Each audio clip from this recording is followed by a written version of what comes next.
campfire, strumming along with our favorite lyre. Adventure called a quest awaits, your destiny's in the hands of the fates. But never fear, we're all friends here, we'll have your back when danger's near. Come with us through the pages as we unravel a tale for the ages into the Percy-Verse. Hello and welcome to the Percy-Verse podcast. I'm Alisa. And I'm Anna. Get ready for a story about a man named Joe Bob, because today we're reading The Sea of Monsters, Chapter 2. I play Dodgeball with Cannibals. And we are once again live in person. In the studio. Yes, I am very excited for us to be able to do a couple episodes, at least in person with each other. Yes. Before we go back to being boxes. Yeah. This is lovely. And yeah, if you missed last week's episode, we also were wearing our lovely Percy Jackson podcast, the Percy-Verse podcast shirts.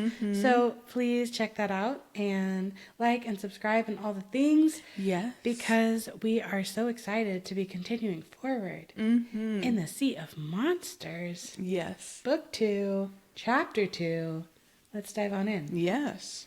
So as opposed to Chapter 1, where, I was in a nightmare. Right. Like we start in this, I'm in nightmare territory. Yeah. This chapter starts with, my day started normal. So, it's kind of fun. Like you either I'm dropped into a perilous situation. Yeah. Or everything was fine until. Right. So we're kind of swapping. Well, and we ended the last chapter with the cliffhanger of, Percy and his mom would never have that afternoon talk, and he wouldn't be seeing home for a long time. It was quite ominous. Yes, very ominous. So then I think to kind of throw us off once more, it's like Whiplash. We start the chapter with, my day started normal. My day started normal. Or as normal as it ever gets at Merriweather College Prep. So we get to learn a lot about Merriweather College Prep. Yeah. It is a very interesting school. It is. So just to learn a little bit more about it. Yes. It's this progressive school, in quotes, downtown Manhattan, which means we sit on beanbag chairs instead of at desks, and we don't get grades, and the teachers wear jeans and rock concert t-shirts to work. I feel like you would kind of fit in with your, t-shirt collection. Sure, yes, my graphic tees. Whether your graphic tees, they would like that. Yeah. And Percy's like, that's all cool with me. I mean, I'm ADHD and dyslexic like most half-bloods, so I've never done that great in regular schools, even before they kicked me out. So I think, if we're thinking about a space for someone who has, wandering attention and impulsivity and the need to fidget and move around or whatever it is. Yeah. This is a great setup. Absolutely. This seems like the best fit that Percy has ever had. So I kind of love that. And I think that on top of other reasons that he hasn't been attacked by monsters or had a rough year, he's not always having a rough time in school just because monsters are after him. Yeah. Yeah. He's having a rough time in school because school. Yes. We've discussed this. Tests and teachers not believing in him and shaming him and all these things. So I do think that finding him a school that is a better fit is also a huge part of why this year is going well. Absolutely. Yeah. So that part is really important. It is. And I want to give a shout out to love the no grades. Absolutely believe in no grades. I had a teacher in grad school who he would give us grades because he had to, but basically told us he graded us basically on our effort and also our overall kind of improvement. So not are you able to get 100 on the test, but if you started off not understanding a concept, or have you taken steps to understanding it better, or do you now more completely understand it? He was measuring our engagement in the class and with the material, not our outputs and our abilities on his tests and stuff. And this was a math class. Yes, it was. This wasn't a liberal artsy. No, it was a math class taught by a social worker. That'll do it, folks. All math classes should be taught by social workers. That's my conclusion. But yeah, I appreciated that approach a lot because it took the stress off of like, Yeah. oh no, like I'm not understanding this. So does that mean like my grade's going to plummet? Like I didn't have to stress about my grades in that class that semester, which was Yeah. really nice because like I feel like that is so much of what It's a school. better way to learn. Yeah. Like the idea of like the perfectionism and pressure is Yeah. going to like create the results. That could be true for some kids, Mm-hmm. right? Like different ways of learning can work for different Yeah. kids. But at the end of the day, like if you have more flexibility Yeah. and room to grow, and then you're like looking at your effort, Mm-hmm. it's kind of like we talk about art. Yeah. Like the process versus the product. If you're Yes, really exactly. product focused, it's going to really affect your art Yeah. and your process Yeah. and make it less fun and make it more focused on an external opinion of how you Yeah. evaluate yourself, which in the case of Percy can create shame Yeah. in a kid if like they're always having to look externally for evaluating who they are, Yeah. how they are, if they're worthy Yeah. of X, Y, and Z, you Yeah, know? And I yeah. think like this is a good example of why we need different learning modalities and schools Yeah, and yeah. approaches for different people. Absolutely. Well, and it makes me think of, I want to say, I could be totally wrong about this, but my brain is remembering that I think Finland is the country where like they started not having homework for like kids. I don't remember if it was like all like grades or it was just like primary school or something like that. And they Yeah. actually saw like improvements in learning because like Crazy. kids were more focused and attentive while in school Yeah. because when they left school, they could like be Leave kids, school. leave school. Yes. And not, stay up till like, Well, 'cause if you midnight think about finishing an it, assignment. Yeah, like when we tell people to have a work-life balance, we mean don't take your work home. Yes. But why are we as a society trained to take our work Yes. home? Like we're teaching kids to not have school life balance. Yes. Like that's what we're teaching them. Yeah. I hadn't thought of it that way before, and now I'm like really mad at homework. No, absolutely. Wow. Well, and that's why I loved that professor who, I don't know if you would feel comfortable being shout out, so that's why I'm not saying his name. But that's why I love that professor because he talked a lot to us about having that school and life balance. And he Yeah. would tell us like, I want you to go to the movies the night before an exam. Like, don't stay up. He's like, it's not going to help you. Like, Yeah. you need to come into Like this cramming. rested and relax. I Like, love do that. something fun. Like, Didn't he enjoy also, like, yourself. give you tea every class? Yes, he and- had tea and coffee and snacks Love like in the that. morning before class. Yes. And I still live by like the advice that he gave me. I was working on this assignment that he had given us. I didn't understand the last question. Like for the life of me, I could not figure it out. And I went to his office hours. He had like lots of time available. And he just straight up told me, he was like, the last question on my assignments are always the hardest ones, and they're always not something I've taught you yet, but something based on what you have learned that you may or may not be able to kind of figure out for connect the yourself. dots. And he was like, it's also a test of like how much you deciding for yourself how much time you want to put into something and knowing for yourself when you have done all that you can or all Yeah. that you want to do, and finding that point for yourself where you say, okay, I've done all that I can, or I've done enough. I feel like I've tried my best. Yep. And this is my like cutoff for the number of hours or whatever. It's a great And- counterbalance to perfectionism. Yes. And while I did not learn it in that assignment because I stayed up till like 10 p.m. YouTubing stuff to try to understand Yeah. how to solve it, I did learn it later. I love that. And put it into practice later. And since then have asked myself that question, like, have I put the energy into this thing that I want to? Yes. And therefore, do I feel like I've done enough because I've decided I'm happy with putting 2 hours versus no, I want to put 8 hours into this or Right, whatever. right, It's right. like everyone's measure in line is different, and Totally. it's knowing what that is for yourself. I love that very much. And that's Yeah. more like intuition based. Yeah. So in summary, we like Percy's new school.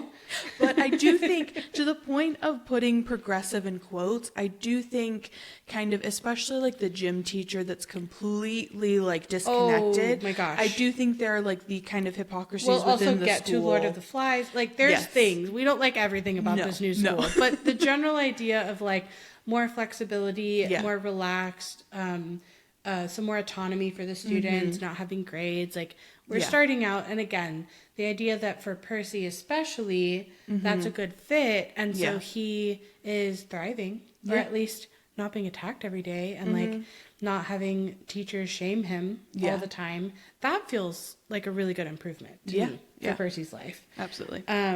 So he says that the only bad thing about Meriwether was that the teachers always looked on the bright side of things, and the kids weren't always, well, bright. So Percy's taking some jabs out at the opening here. Yes, he is. But that is the transition into something that I would not approve of at all, which is when they read Lord of the Flies.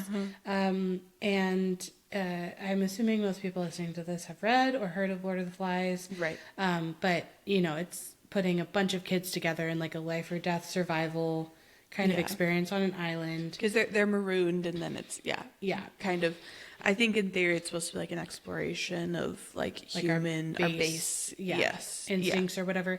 I do think we have this idea in like apocalypse movies or survival things that like we're at our core, like selfish. And so we would like hurt or kill others in order to survive. And maybe there's something to that, but I don't know. It's kind of like we talked about actually in the last book. It's like a lot of the time with books like this or apocalypse movies or things, it really shows the way that like the writers are thinking about humanity and whether they have an optimistic view or a pessimistic view about humanity and like what it means to be human. Because like we were talking about, like there's lots of ways we see where sometimes human nature is to help others. Like sometimes human nature is to band together. So Lord of the Flies is not that.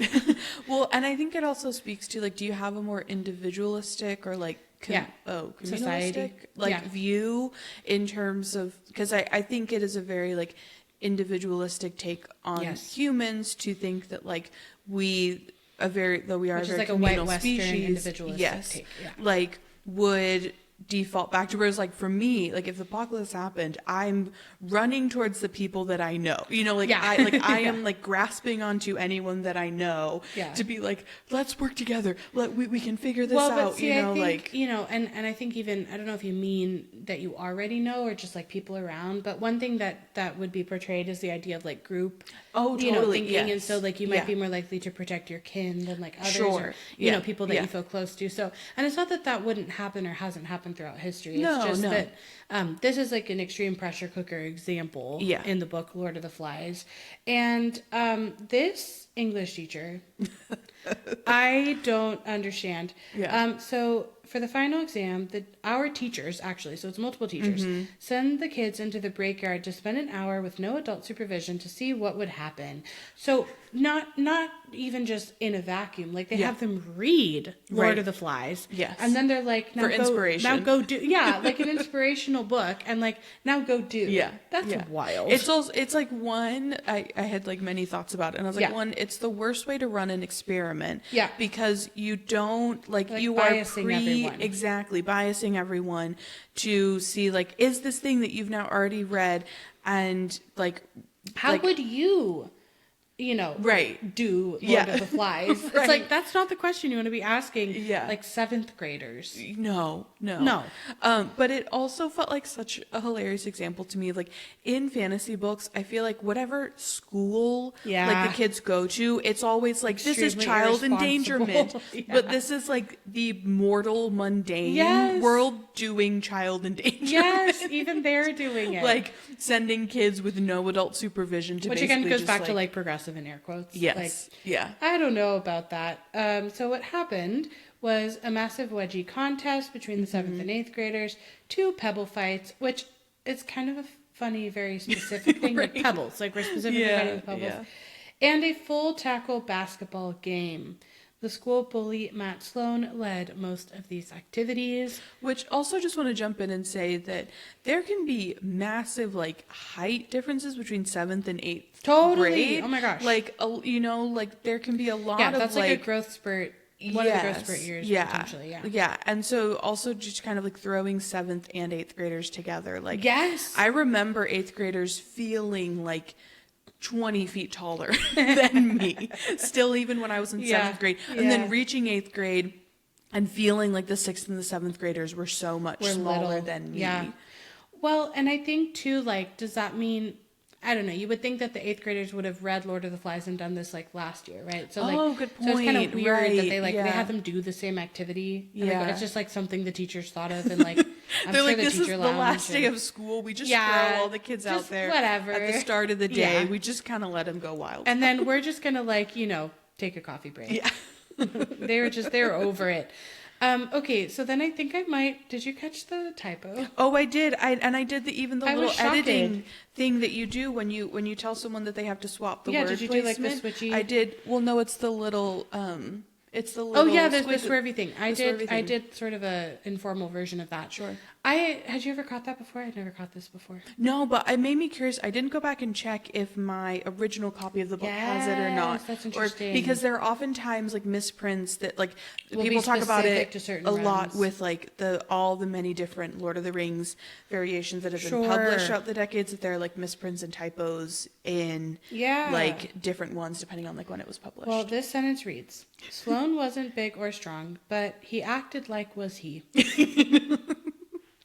So I think we meant he acted like he was. Yes. I always think it's interesting when you have a bully who is not physically imposing. Mm-hmm. I think that can be a good flipping of the narrative. And that's also like accurate to how bullying happens. Like bullying is not always about like height or stature. None of my bullying that I experienced was from people who were about like being physically. It wasn't the physically imposing. It was like emotional. Totally. Like, well, and terror. I think like underlying it often is like underlying it. Yeah. Whether it is physical or not, it often is about the emotions. But he's also interesting. So we often Percy is not enjoying the company of rich kids. Yep. This is also a parallel back to Yancey Academy. Yes. But Sloane is dressed in expensive but sloppy clothes. Like he wanted everybody to see how little he cared about his family's money. And one of his front teeth was chipped from the time he had taken his daddy's Porsche for a joyride as a sixth grader. What? Yeah. Like, could he see over the steering wheel? Like, that's wild. A little booster seat to drive. So the thought that I just had for the first time in this moment was, my brain was like thinking about how oftentimes in terms of like getting expelled and stuff, like reading books, I was thinking about like Gossip Girl and other things where it's like rich kids like running through just like all the different private schools, and the narrative being more that like eventually they wind up in public school because like no private school will take them. Sure. But like with Percy, it almost feels like it's the reverse. Like no public school will take him, and so he's like always having to go through like whatever specialized private school his mom can get him into. And all the kids who are running through those private schools, like he's encountering all of them. Totally. That I was just like, it's kind of an inverse. If I feel like normally it's like, okay, the rich kid who wound up, like at the public school because now all the private schools won't. Them. Yes. No, that's true. That's really interesting. Well, and this specific Porsche joyride was running into a "Please slow down for children" sign. So just to make it like comedy. Extra, for the jokes. We got jokes for the bit. We're back. We got jokes. Don't worry. So Sloane was giving everybody wedgies because there was a massive wedgie contest. Yeah. Until he made the mistake of trying it on Tyson. We got Tyson in the house. I know we do. Tyson. We got Tyson in the house. And here we get to learn a little bit more about Tyson. We do. So Tyson is the only homeless kid at Meriwether Prep. And he had been abandoned by his parents. And I was like, yes, your dad, Percy. Yes. Actually. Actually, we will learn. Yep. In the long tradition of God's abandoning their children. Yes, the long tradition, the long standing, like the only way to have a godly parent. Yeah. When he was very young, they think. So this is, and this specifically, he says, as near as my mom and I could figure. So like, this is Percy and Sally both sort of like taking an interest in and like becoming friends with Tyson and thinking a little bit about like who he is and where he comes from. But the idea is that because of how he speaks, he sounds younger than he is, that maybe he was abandoned younger, hadn't gone to school, like that kind of thing. Right. And again, like so much of this parallels to me talking about Grover in the first book, of like this friend who in some ways is like secretly protecting Percy, but Percy is seeing him as someone who needs to be protected and seems younger and you know, that kind of thing. Like there's so many parallels with that. But he is in fact 6'3". So just a hair taller than Annabeth at 5'9". See season 1 of the podcast. You won't let it go. Never. I will never let this go. And built like the abominable snowman, but cried a lot and was scared of just about everything, including his own reflection, which just makes you so sad. You just want to give him a hug. I know, and just like protect him and be like, it's okay, guys. I know. Well, that's how Percy feels. Yeah. We're not there yet. I just like love the arc of their friendship. I know. In this book, and I think it's so realistic, and I think it's so interesting, and like it lands in such a beautiful place, but it's like just the journey that Percy goes through with his relationship with Tyson starting here, and what he learns about like friendship and family through that journey. I'm just really excited for that. And yes, and I, without going too much into it, I love the complexity that it adds to Percy and forces you to sit with it as a reader, to see your like big main character be like not like have not nice thoughts, not be and like in their best self. And struggle with just like accepting something that Percy is arguably like, I think, one of the characters who is the best at, which is just being like, everyone's invited, everyone can be part of the club, because he hasn't been accepted. But I think that like it's interesting because he's used to being an outcast, and Camp Half-Blood is one of the first places where he fits in. And I think then there becomes an internal tension between like, I finally fit in. I was an outcast when I first came here, but that's like a comfortable place for him to be in.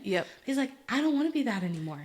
Like I finally get to be like fitting in here for the first time. So we'll get there. But, it's great complexity. Also with Annabeth as well. It's just like there's so much good, rich complexity that adds so many dimensions to these characters, and that I think, and also the journey again to experiencing them, then like being able to come together and then have this like really deep, beautiful friendship. Well, and then Annabeth's arc inside of that too, for sure. Like facing your fears and finding forgiveness and acceptance, and like learning to see, you know, people as not a monolith, or like learning to see in new ways. Like there's so many good life lessons, honestly, in this one, which is what, you know, mythology is traditionally for, is like life lessons. So I feel like this one's going to hold a lot of good nuggets.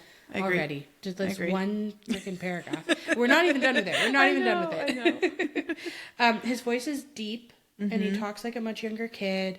And he's wearing tattered jeans, grimy size 20 sneakers, a plaid flannel shirt with holes in it. So he's clearly like, it's interesting because you have the bully Sloane, who is looking disheveled but in like fancy expensive clothes. And then you have Tyson, who's also looking disheveled in like genuinely tattered, worn clothes. And he specifically, we learn, lived in a cardboard refrigerator box off of 72nd Street. And I'm just going to take a second here to kind of like talk about a couple of things related to Tyson.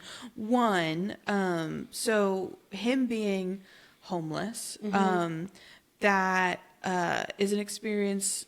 Anna and I experienced homelessness growing up, not in the same way that Tyson did, but we did. And I experienced in high school someone who I had considered a friend start to make a lot of jokes that I lived in a cardboard box because I never invited friends over to my place. And so although none of my friends at that time like knew what was happening, like I kept all of that stuff incredibly private. I had so much like shame about it, so I didn't talk about it at all.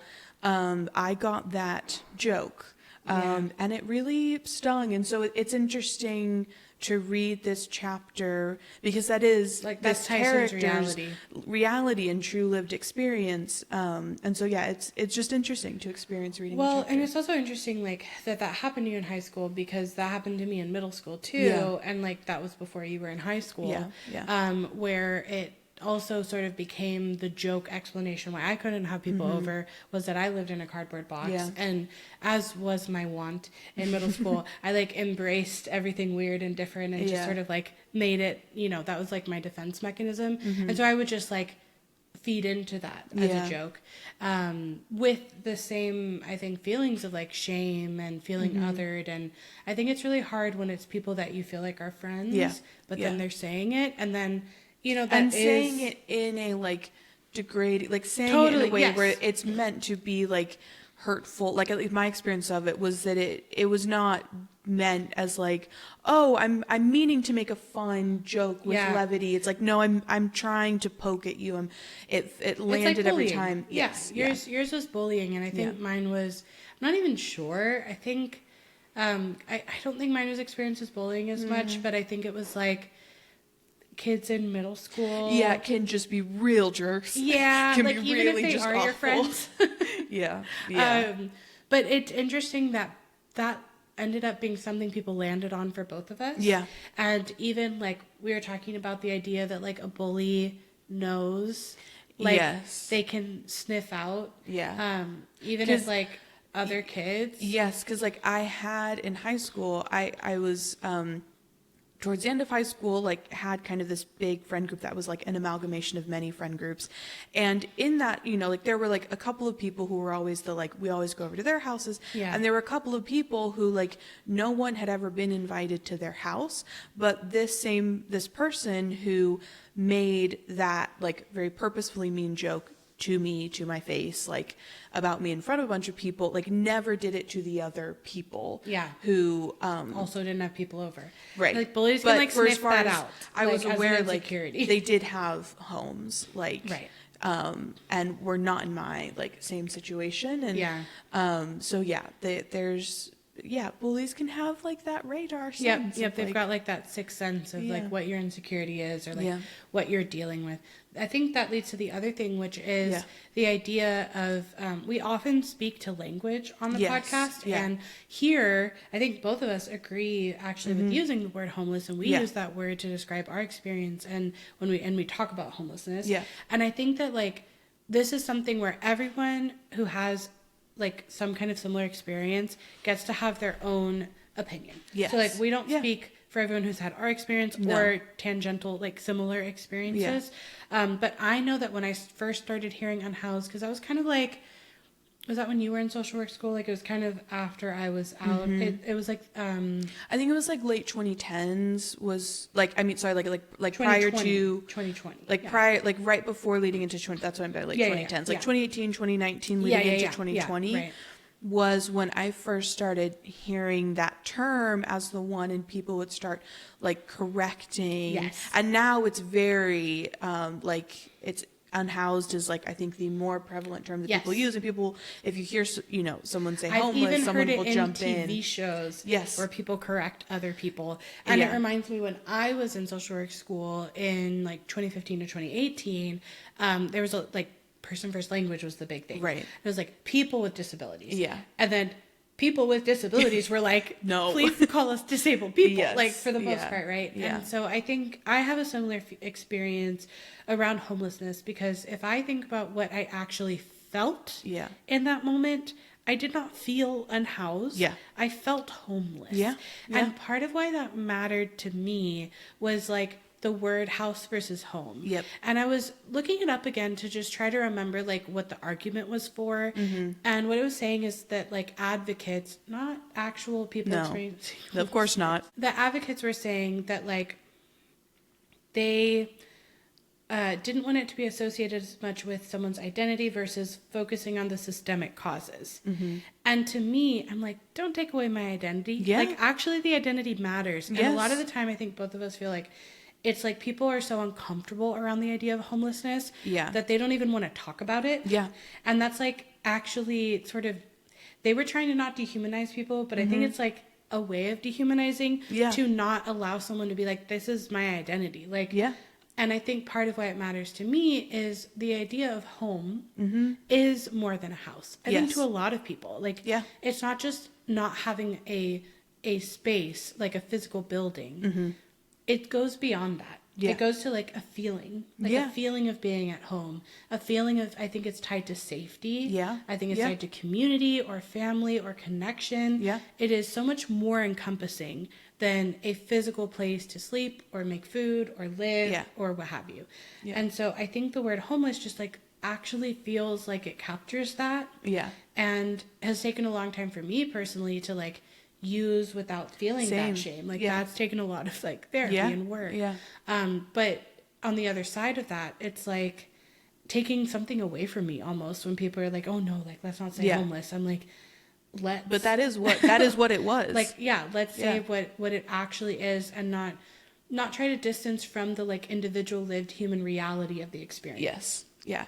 No, I completely agree. When I first started hearing people use the term unhoused, my immediate reaction was that it felt like it allowed everyone who used that term to distance themselves from the like harsh visceral reality and make themselves more comfortable rather than sit in the discomfort of being like, oh, I have a bed and a safe place to go to and a fridge and a stove and like I can make meals and I like have this place that I can go back to and unwind at the end of the day. And there are a lot of people who don't have that. And like, I think it's important, like it's, you know, in therapy, like I've spent so many years learning how to like sit with discomfort and tolerate it, and I think it's a really important thing to do. Yeah, we don't get taught how to do that. Exactly. We get taught how to like avoid it and push the discomfort away. Yep. And I think it's something that's really important to sit in, and I think that also comes to language, and it extends beyond homelessness, even the way that people try to talk about racism in a way that makes them more comfortable with the reality of racism rather than being like, okay, this real truthful language makes me uncomfortable because it's real and it's truthful and it's hard to sit in that reality, but it's important to do that. And so, yeah, I actually really like that the term homeless is used because from my experience, it feels correct. It feels accurate. Unhoused does not remotely feel accurate. It makes me angry when I hear people use it. It feels more like a policy term or an advocate term or like something. And it not to say that we shouldn't be talking about systems. Like, no, we should, absolutely. Like, as social workers, like, we should always be holding person and environment and, like, thinking about how systems affect people. That is so important. Yes. And, of course, obviously impacts homelessness. But that's something that we used to talk about, actually, with one of my social work supervisors, was the idea that part of that discomfort is because you're faced with, like, your proximity to homelessness. Yep. Like, you're faced with the idea of, like, your vulnerability and you don't want to encounter that. That's the other discomfort. Like sometimes part of it is a discomfort of privilege, but sometimes part of it is a discomfort of like, that could be me if X, Y, and Z went wrong.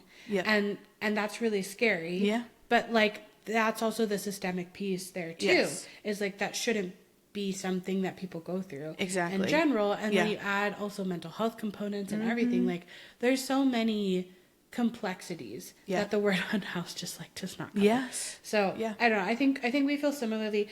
No pressure, but like if it feels, you know, valuable to share your experience and you want to share, if you feel more comfortable with a word or other, if it is like based on your own lived experience, like we'd love to hear from you. And just knowing that in general, you know, we have a lot of empathy and for Tyson and this storyline in the book. And I think you were saying there's another that I haven't read, another storyline I'll be curious to read and reflect on. So keeping spoiler free for Anna, for those of you who know that there is a character in the Magnus Chase books who is homeless, and I remember when I read those, that being the first time where I deeply related to the portrayal of a homeless character in a book. There are actually a lot of characters for many different reasons in the Magnus Chase books that I like deeply related to, and it was wound up being a very like impactful trilogy for me. So I'm excited when we get to that.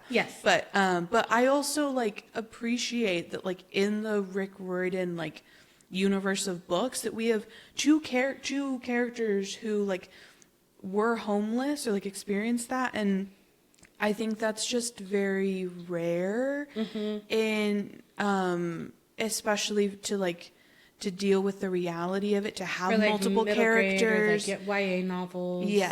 And because back to kind of, you know, when we were talking about Gabe and stuff in the first books, like, these are people's realities. Like, you know, like, as we just talked about, like, though it didn't look like it did for Tyson, like, we were homeless and as kids. And so it's, I think, so important to have representation. Exactly. Yeah. Yes. Because, like, I was a kid reading these books, and, you know, even though, like, when I read Tyson for the first time, my experience was not identical to his. It was still extremely impactful to read, like, Only Homeless Kid at Meriwether College Prep and be like, whoa, like, that's it felt cool for me, like, which is, you know, sounds like weird to say, but it did because I was just like, I have never read that before in a book. And I think in general how representative these books are is part of the reason why I love, like, these books and how Rick Riordan writes, and I think because also, we just get more and more and more representation as time goes on. Totally. Well, and he grew as an author, but I was gonna say I think that's also because,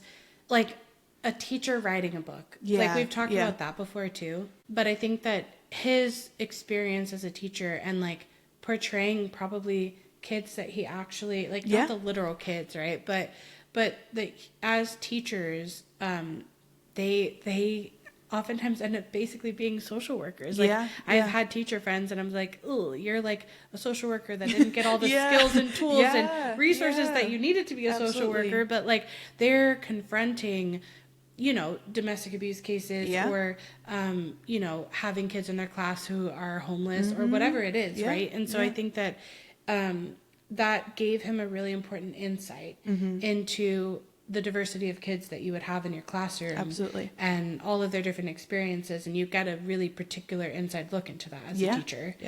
And he has, to your point, he has talked about that. And I remember specifically with Trials of Apollo, him talking about Meg being inspired by, like, a student that he had. And so I do think that, to your point, is why there is such vast representation, like, in experience and stuff, that combined with, like, his learning and, you know, how he's talked about that too, like, with those two things coming together in terms you get, of, like, really the real lived grounded experiences characters of those kids. For sure. And so, you know, we don't love the wording here of Meriwether Prep had adopted him as a community service project. So just in general, like, people shouldn't be community service projects. But then it goes on to say, so all the students could feel good about themselves, which I feel like is revealing, like, a good, like, that's a truth. Hence the progressive in air quotes. Yes. Another air quotes moment. Because a truly progressive school would not be like, this is our community service project. They'd have, like, a full program and support system. They would have, like, scholarships for students who couldn't afford to go there, and they get their beanbag. And they get their beanbag. And unfortunately, most of them couldn't stand Tyson. It's the next sentence, which I think, because of course all of that is revealing, right? It's like so they could feel good about themselves, but then they, like, don't actually hang out with him. So, I mean, that just feels real to me. The progressive in quotation marks is so real, because it's like, we're progressive, so we're taking on this kid, but like, we're going to make sure that he feels like an outsider the entire time he's at the school. It's like the word charity case is coming to mind. It's like encapsulating once this is. And then once the kids discovered he was a big softie, despite his massive strength and scary looks, they made themselves feel good by picking on him. So then he's getting bullied. And then I thought this line was really good. I was pretty much his only friend, which meant he was my only friend. And Bully Sloan is even going to speak to that later. And I think that's, like, so accurate. And it's, to me, this felt like another parallel to, like, Nancy Bobbitt and Grover. And, like, Percy loves to befriend the, like, bullied underdog. Like, who he forms, like, a lovely close relationship with, but also means that, like, they're basically going to be each other's only friends, but also because everyone else at the school sucks. You know, it's like the kids are bullying him. So honestly, it's like, I don't want to be friends with kids who are bullying. You know, kid like, who is like in a situation that that's really difficult. And they're both Grover and Tyson were, like, described, like, as emotional. And, like, being picked on for that reason, because they were, like, viewed as easy targets. Like, there's so many parallels. I'm almost surprised that Kronos didn't, like, send someone to behave like that to Percy. That would have been a really good, like a really good. All right, It's okay. Hold on, I need some water. It's okay.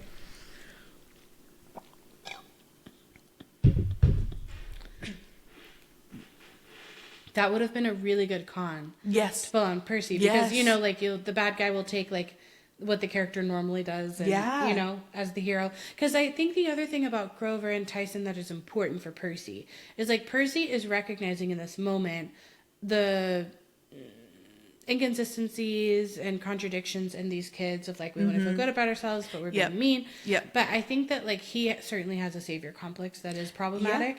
And maybe some of that comes from his own feelings of being an underdog. Some of that comes from being a hero even before he knew he was a hero.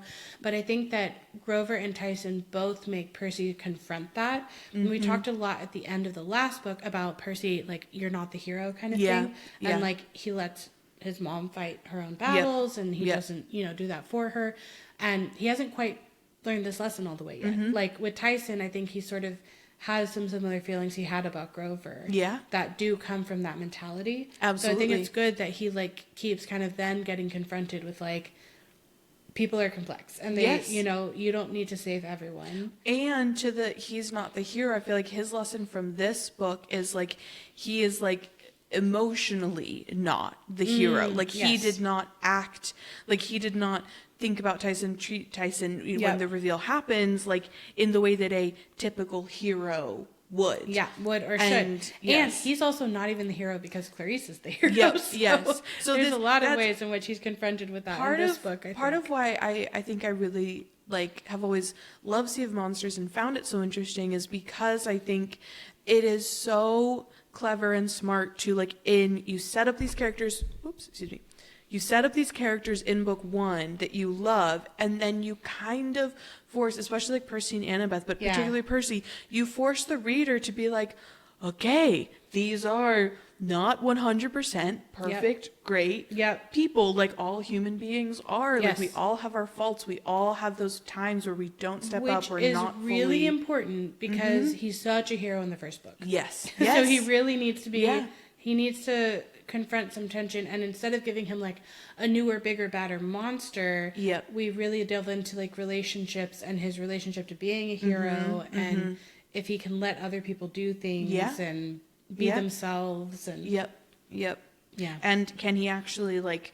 be the accepting, loving, like, I embrace all people person that he says, like, that he is. So Sally, as we've established, is also interested in Tyson. Like, in helping him, like Percy is. And has complained to the school a million times that they weren't doing enough to help him. She also had called social services, but nothing ever seemed to happen, and the social workers claimed that Tyson didn't exist. They swore they'd visited the alley they described, and they couldn't find him, though Percy didn't know how they could miss a giant kid living in a refrigerator box. Which I think, to me, like, back to kind of Percy, like, I think sometimes choosing to not see the signs. Like, when the mortal world is claiming a being doesn't exist and they go to the exact place that you see them, but they can't see that, you know, it's kind of like, okay, maybe there might be a little something there. Might be a little something going on. Maybe just, like, inquire a little further. I feel like you can take that in either direction. I feel like you can either be like, maybe Percy should have realized there was magic going on. Right. On the other hand, I think this also can represent, like, a truth. Yes, absolutely. Which is that, like, I think kids like Tyson do fall through the cracks. Absolutely. And you know, social workers, social services, like, are very imperfect, particularly when it comes to helping children. Like, that's a whole other big topic. Yes. So that's not perfect either. And I think this could sort of represent that too. Like, the idea of a kid like Tyson being able to fall through the cracks, and even when you have, like, a concerned parent of another kid or something like that, that, you know, where are the effort and resources and things that are needed to, like, genuinely help someone like Tyson? Because, like, if you keep on going to where people are saying he is and you can't find him, it's like, well, then go be him at school. Like, at no point in this paragraph is it like, okay, and so the social services or the social workers went to school where they know, you know, exactly. Like, it's like taking that extra step. And that's where you get into the complexity of, like, the time and the resources component, which is more the systems component, but then also like definitely just some of the like more interpersonal oppressive things that can happen and how we like care about people or don't care about people. Yes. And that, you know, like social workers or social services, like people are human too. Yeah. And so then all of those biases like come into that work as well. Yep, absolutely. Yep. So anyway, we're back to, we got a couple anyways in this chapter. Yeah. Anyway, we're back to the Lord of the Flies. Yes. Like, yes. Yes. And Matt Sloan is trying to give Tyson a wedgie. Yeah. Is where we had left off. And Tyson panics and swats Sloan a little too hard. Another big creature swatting. Yes. You know, like we had chapter 1. Which I know. Wow. Yes. That's big. Look Cyclopses. at you. Both cyclopes. We've been here before, I think. Yes.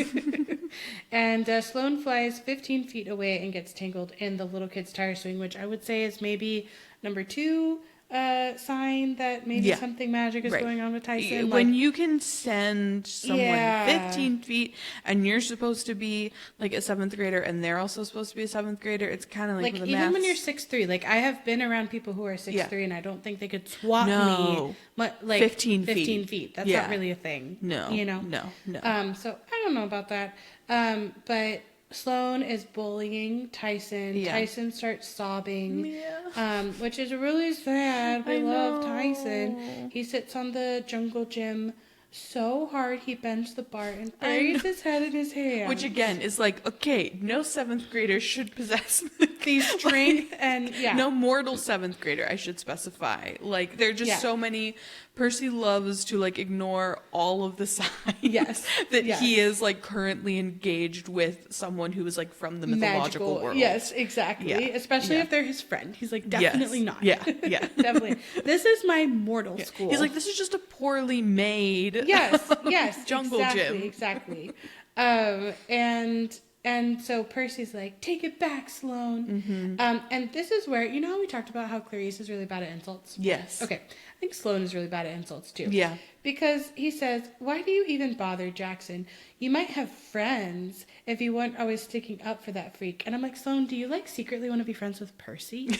Like, what a weird insult. Like, you're actually kind of cool, but I don't like your friend. Yeah. Like, and it's also just so revealing of being like, you might have friends if you joined in on the bullying of the kid that you are currently friends with. That we are all supposed to be like helping. Yeah. That's our supposed goal. I'm like, if that's your pitch for like me being friends with you, like I'm so good. I'm so okay. Yeah. I will pass every time. Every single time. On that. But it is a very like we were talking earlier about like, you know, in group versus out group and like my side versus your side. It's 100% just that of like be in my in group and then we'll be friends, but you're a part of that out group and so we're not. I think it's that, but I think it's also the proximity thing I was talking about. Like I think that there is a discomfort of proximity to something like homelessness. Yeah.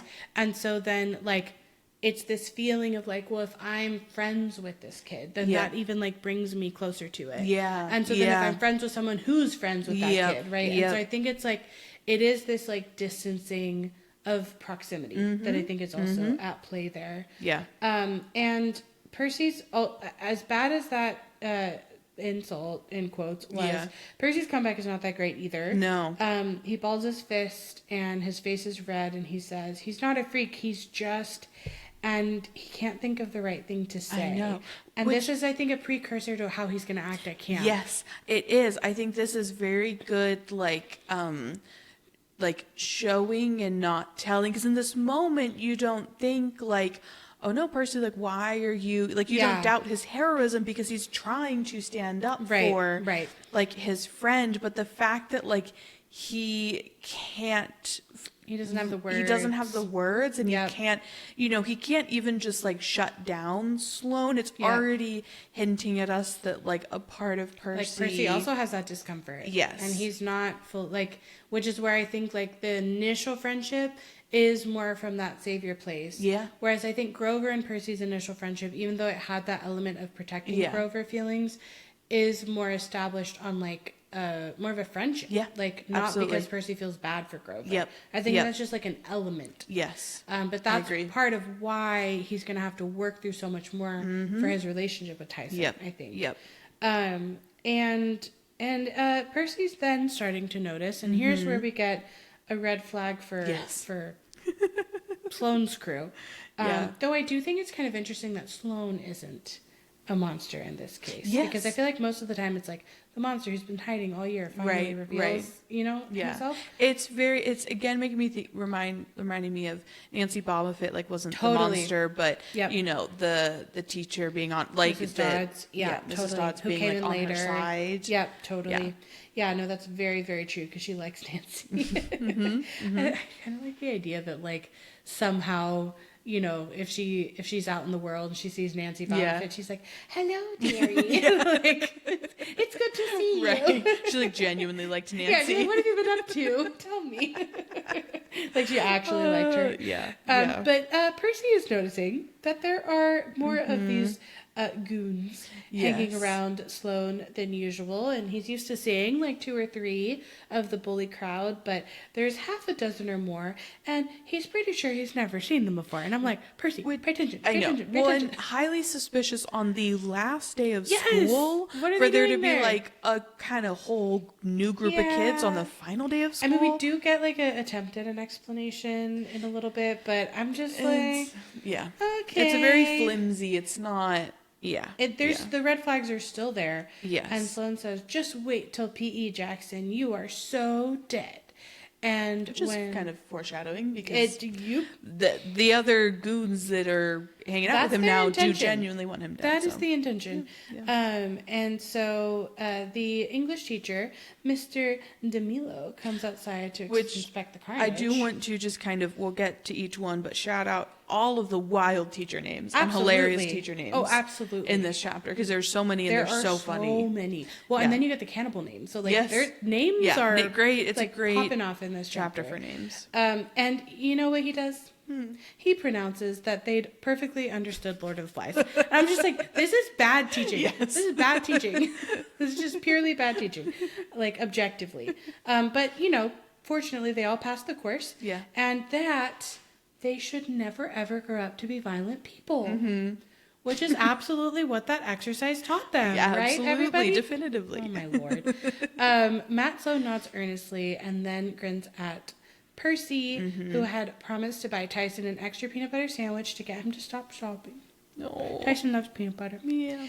And then he asks, "I'm a freak," which I hate. I know. Because, he heard what Sloane said. I know.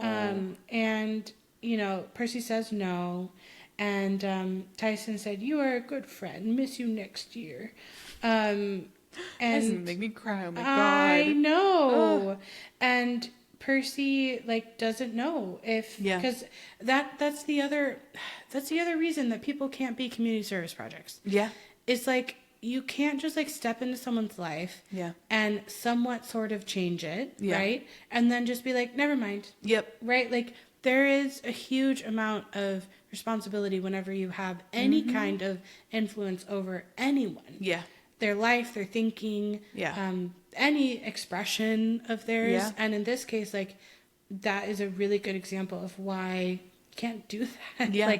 You have to think about that differently. And also a good example of, I think, despite them being friends, it's only on the last day of school that Percy's realizing that Tyson might not be invited back as the community service project. Because I think if they had more of a friendship like Percy and Grover did, I feel like that would have been something that by winter break he would have been like, "Mom, we need to figure this," but for me it feels like it also shows that that it's more so this kind of savior dynamic than it is a real true friendship, because it's not until he's confronted with it that it's oh no, okay, problem now here that must be resolved. My year went okay, but I'm realizing that's, your situation is different than my situation, actually.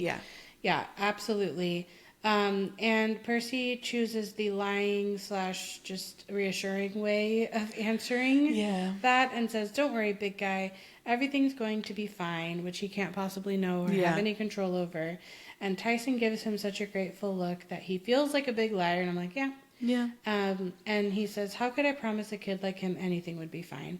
And again, it's like that language, like, yes. I think Percy would still call himself a kid here. Yes. So he's not saying like, I'm not a kid and he is a kid. Yeah. But the language still just feels a little demeaning, like a little infantilizing. Yeah. And I think too, that's another thing around, like when we think about even like developmentally, like for Percy to think of Tyson as younger because of his speech patterns and stuff. Yeah. And so it does make him sort of infantilize him a little bit, you know? Well, and he has like, and that's another thing he has to confront because he has that moment when he sees like how skilled Tyson is at like mechanics and building and repairing things. He's like floored that Tyson's able to do that because he has this like closed off narrow conception of who Tyson can be based on his other like personality markers and things like that. Yeah.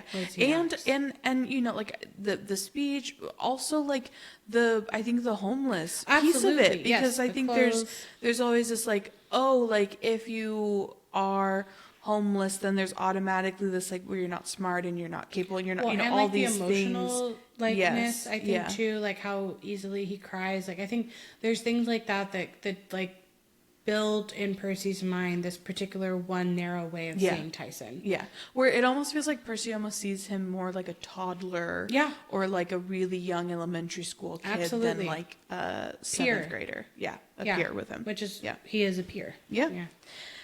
So Percy's next class and next exam is science with Mrs. Tesla, which is just like so funny. It's so funny. So when I first read these books, like I hadn't learned who like Tesla the man was. Like, so I was just kind of like, I don't think that name ever registered until I then learned that like Tesla was, you know, like, person. And then obviously there's boo, Tesla, boo. Elon Musk, boo. Yeah. Boo. But just like reading it now, it just absolutely cracked me up to be like, science teacher name, Mrs. Tesla. Being like Mrs. Science was teaching science class, you know? Absolutely. But she told them that they had to mix chemicals until they succeeded in making something explode. Wild. Child endangerment. Wild assignment. Literally, it's like the opposite of what like every chemistry teacher teaches. What you actually wants you to do. Well, and it's like on the last day of class, okay, let's send them out by themselves for an hour after reading Lord of the Flies. Let's have them blow things up in science class. Like, they're kind of just done. Like the teachers are like, we reached the end of the school year, like we're just done. We're done with teaching and anything. Yes. And Tyson is Percy's lab partner, and Percy says that his hands were way too big for the tiny vials that they were supposed to use, and he ended up accidentally knocking a tray of chemicals off the counter and made an orange mushroom cloud in the trash can. But after Mrs. Tesla evacuates the lab and called the hazardous waste removal squad, she wound up praising Tyson and Percy for being natural chemists. They were the first ones who'd ever aced her exam in under 30 seconds. But here's my question. Yeah. Tyson ends up making some of the most, like you were saying, complex, intricate, detailed things you've ever seen. So why can't he handle bottles of liquid?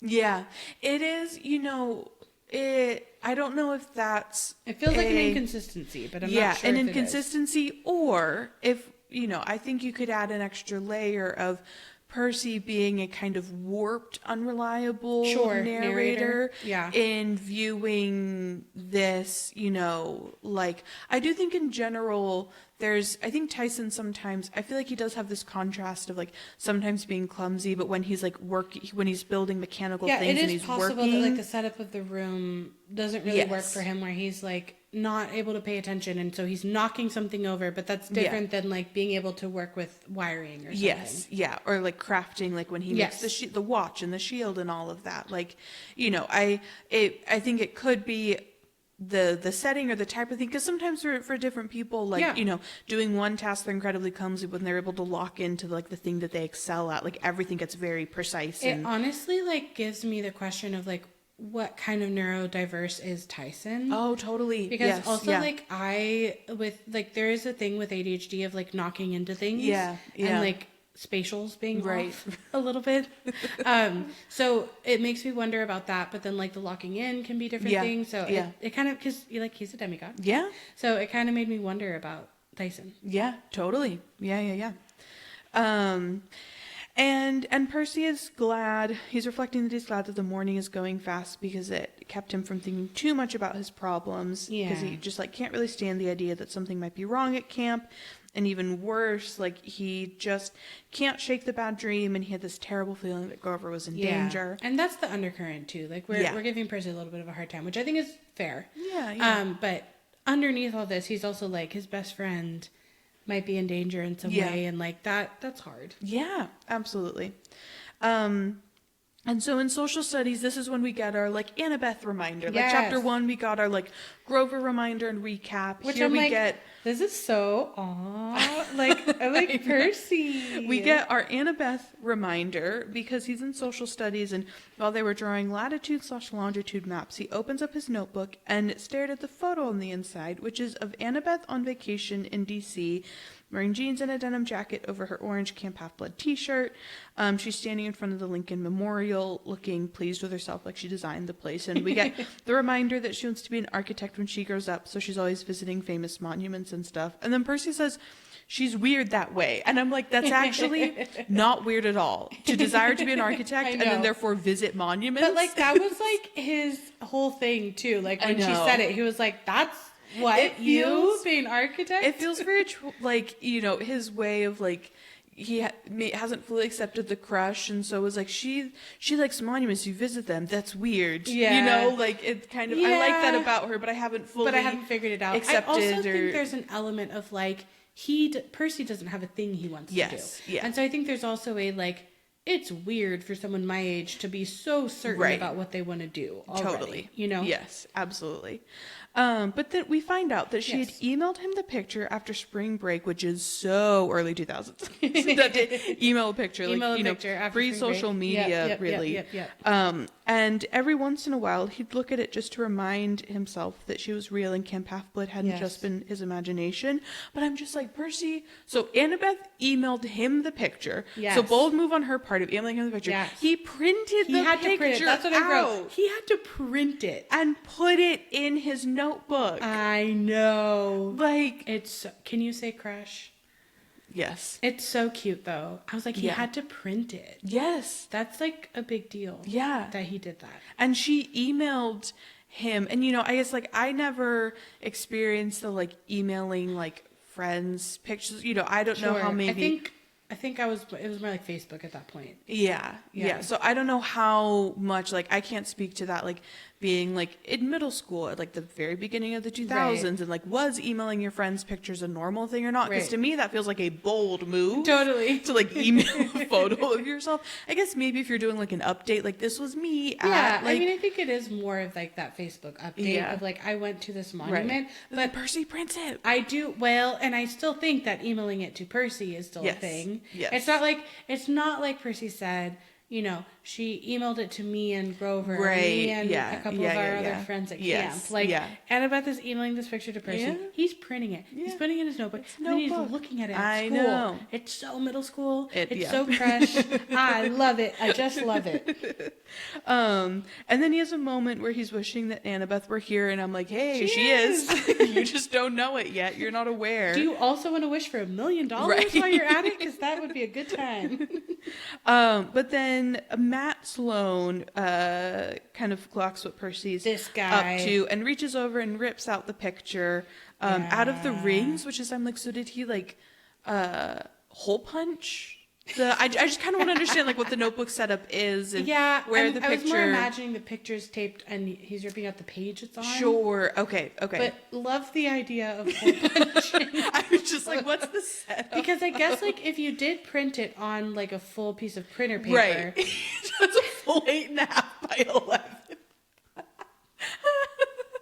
That would be funny. That would be hilarious. I know. Oh my God. And it's like pixelated because it had to be blown up really big just to fit in that. Oh my God. That is funny. Yeah. And so yeah, Sloane reaches over, rips it out of the rings, and Percy's protesting, and Sloane's basically like, no way is that your, without saying like girlfriend. Yeah. And then he hands the photo to like all of the goons that are around him, who start ripping it up to make spitwads, which is incredibly rude. Yeah. And this is when Percy's like, oh, they were new kids who must have been visiting because they're all wearing these name tags. And Percy's like, they must have had a weird sense of humor too, because they'd all filled it with strange names like Marrow Sucker, Skull Eater, and Joe Bob. Joe Bob! And then he literally says, no human beings had names like that. So to anyone listening whose name is Joe Bob, right? I'm sorry to inform you that you do not exist as a human, and you must be monster, according to this book. But it's just like the number of times that Percy in these books will be like, no human being, no more, you know. There's a weird growl coming from the distance. Right. Where's that three-headed dog? Yeah. Literally. Yeah. It's like I underlined that twice, just being like, you know, and I... Like, look, is it Rick Riordan doing good writer foreshadowing? Sure. Yes. Little Easter egg crumbing? Yes. Sure. Also, because this is like first person narrative, we're in Percy's brain. When he says a thought like, no human beings had names like that, I'm just like, come on, Percy. I know. Come on. But also, and it is for like younger kids. Like, it's not for adults. Yeah. You know, like, I get it. I will say, in world, like, back to what's actually happening. Yeah. Get like, these are not the people you want to have your picture, like you want to be after you, so it's like extra bad actually that Sloane, he doesn't know this, but that he's giving like the picture of Annabeth to actual cannibals. Right. Problem. And not a vibe. And so Sloane starts bragging that these guys are going to move here next year, and of course had to throw in a jab at Tyson, saying that he bets that they can pay tuition, unlike Tyson can. And Percy gets really defensive of Tyson and is trying really hard not to punch Sloane in the face. And at this point, the description of his huge buddies chewed up my photo. I'm just like, for me, that's another one that I like circled, being like, that is not mortal human being behavior. No. to chew, to like be to described make as spitwads maybe, but not to just chew it up. Though now that we're saying this, like, do we think they're doing this because it's like a picture of a person and they are cannibals? Oh, it's like close. They're like trying to get as close like an appetizer, to like a maybe meal, right. Yeah, I don't know. I don't know if it like satisfies anything, but I'm realizing that. Yeah. And Percy has the desire to pulverize them, but remembers that he is under strict orders from Chiron to never take out his anger on regular mortals, no matter how obnoxious they were. And he says, I had to save my fighting for monsters, which is like, well, you'll get it. Yep. Just wait a little bit. And the bell rings, and as Tyson and Percy are leaving class, Percy hears a girl's voice whisper, Percy. But he looks around, and nobody was paying him any attention, and he says, like any girl at Merryweather would ever be caught dead calling my name. Yeah. And before he kind of has time to even consider whether he'd imagined it or not, the crowd of kids rushes for the gym, carrying Tyson and him along with them. It was time for PE, and their coach had promised them a free-for-all dodgeball game. Just to, like, cap off the really irresponsible... We start with Lord of the Flies. Also, the hilarity of, like... so, we start with Lord of the Flies. Yeah. We go to chemistry, where it's, like, the person who can make something explode the fastest wins. But then we get to social studies, which is just latitude and drawing longitude. latitude and longitude maps. I know. Which is, you wrote, we're just drawing lines like, on a map. Like, that's the final day. In the right place and in the right, like, just, like... Like, what have we been doing in social studies all year? No, I had that same question. Then we go back to free-for-all dodgeball. Right. Just, like, knock each other out. Yeah, just to kind of, like, cap the day. Yeah, with like, the oldest PE teacher you've ever met, ever. Yeah. So then we get kind of like a funny description of the gym uniform specifically. Being sky blue shorts and tie-dyed shirts. And Percy's basically... Because it is like a hippie progressive school. Yeah. So it's got to be tie-dye. Yes. And Percy's grateful that they do most of their athletic stuff inside, so they didn't have to jog through Tribeca looking like a bunch of boot camp hippie children, which this was one of the things that made me...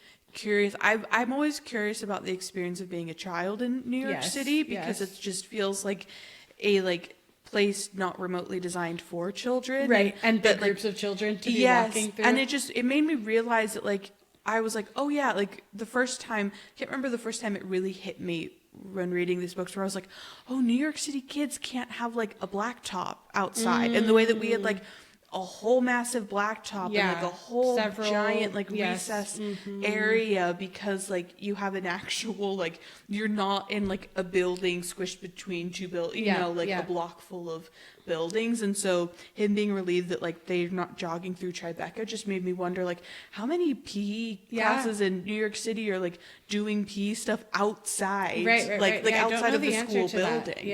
Because also, like, you were never allowed off school premises. For me, it wasn't until your senior year of high school that you were allowed off school premises, and that was only during lunchtime. If you were a senior with a car. No, I mean, I don't know the answer to that, but I do think it's a whole different reality when you're in a city that's not close together building wise.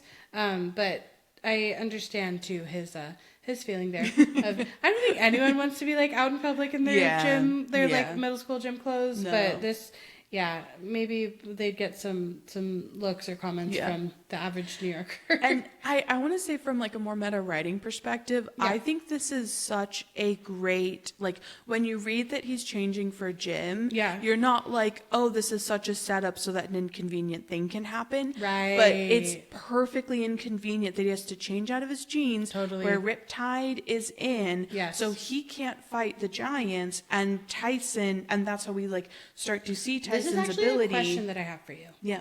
Like, is it true forever that when Percy doesn't have pockets he can't have his sword returned to him? I know, that was my question, and I don't know if it was like pocket specific. Because that really seems like an issue, and also this sword is so ancient that I don't think they had pockets when it was made. I don't know. They had to have. No. They had togas or whatever. But like not some folds coming together to kind of make a... Maybe, but not like a pocket like we think of. Well, I'm just like, how does the magic work? Right. This is my question. I end up with so many questions about articles of clothing.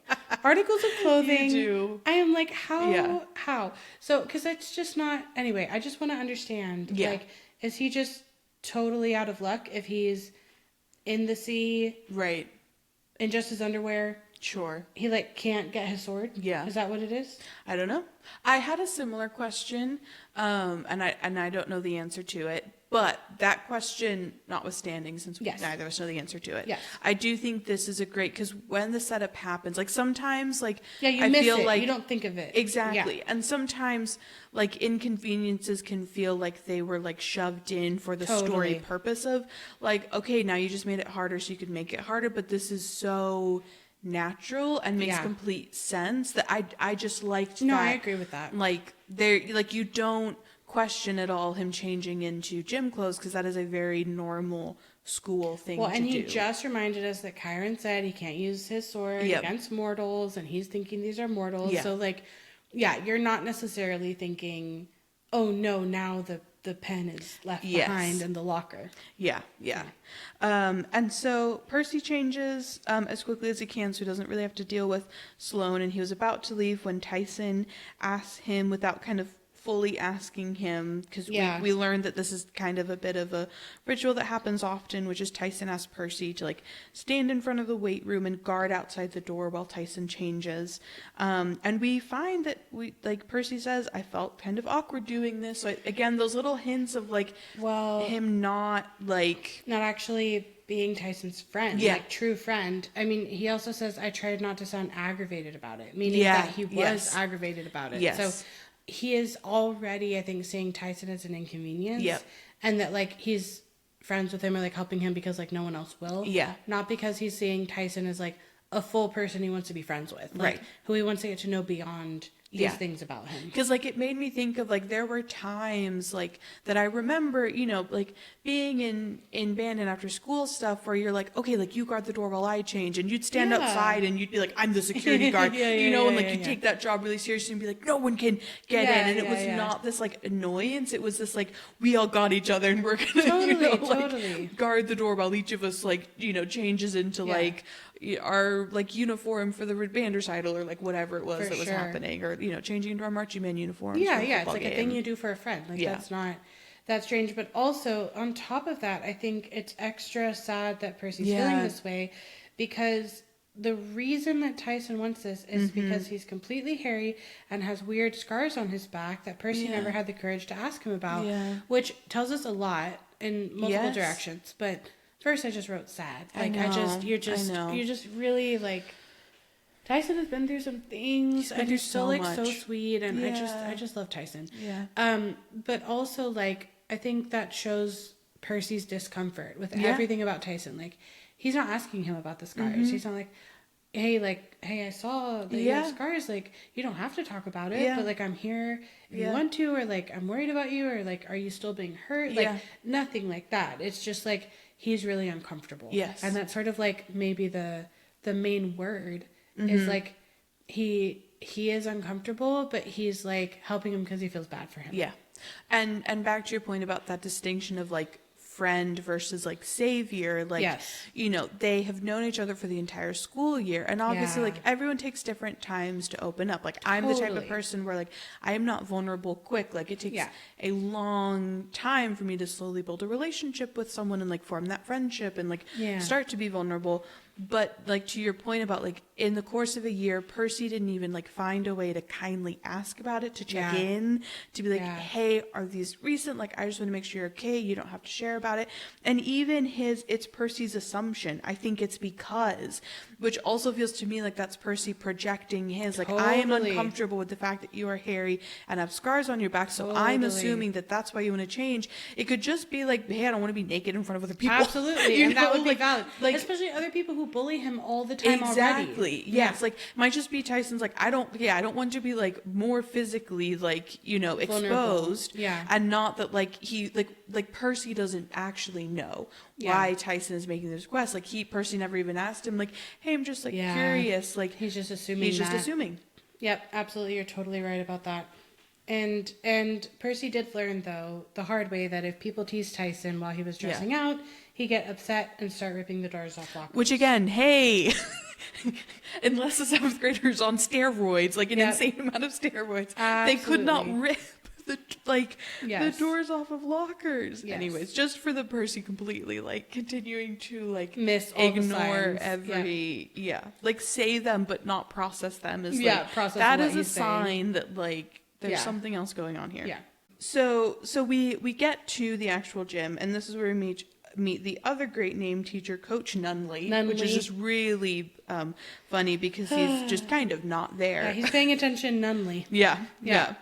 And he's sitting at his little desk reading Sports Illustrated, and this description, which is, Nunley was about 1 million years old, with bifocals and no teeth and a greasy wave of gray hair. Yes. He reminded me of the Oracle at Camp Half-Blood, which was a shriveled up mummy, except Coach Nunley moved a lot less and he never billowed green smoke. Well, at least not that I'd observed. Wow. Which is just like... What a description. Like, shots fired at Coach Nunley. Very much shots to be fired. Like, you remind me of the mummy Oracle at camp. Decrepit old. Yeah, dead for decades. For so many years. Yeah, not great. But Matt Sloan immediately asks Coach Nunley if he can be captain, and the most we ever get, this is kind of all that Coach says is, that's all the dialogue we ever get from him. And so Sloan starts picking, and makes Percy the other team's captain, but Percy basically kind of says that it didn't matter who Percy picked. Which again is interesting. Like, Sloan is weirdly giving these sort of props to Percy. I would be friends with you if you weren't friends with Tyson. And like, you are the leader of the outcasts. Right. He's like, I acknowledge your stature as the head of all the outcasts. Exactly. Yes. I think that's the outcast so with the most power. Yeah, exactly. It's interesting. And basically we get like the division of like jocks and popular kids with Matt Sloan and everyone else. And the visitors. Yes, and the visitors, and Percy and the ragtag team of like everyone else. Basically like nerdy, geeky, plus Tyson kind of kids.